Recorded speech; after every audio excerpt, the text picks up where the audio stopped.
বিশ্বকাপের ট্রফি মেসির হাতে, ফুটবলে সেরা মেসির আর্জেন্টিনা জিতলো, এবার জিতলো রে আর্জেন্টিনা, জিতলো রে কাতার বিশ্বকাপে, এবার আর্জেন্টিনা জিতলো রে।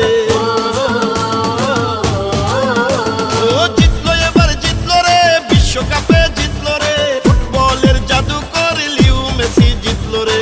কাতার বিশ্বকাপে এবার ফুল ফুটেছে, আর্জেন্টিনা মেসির হাতে কাপ উঠেছে, বিশ্ব সহ বাঙালিরা খুশি হয়েছে, জিতলো এবার আর্জেন্টিনা দাপটের সাথে, ছন্দময় ফুটবল খেলার জয় হয়েছে।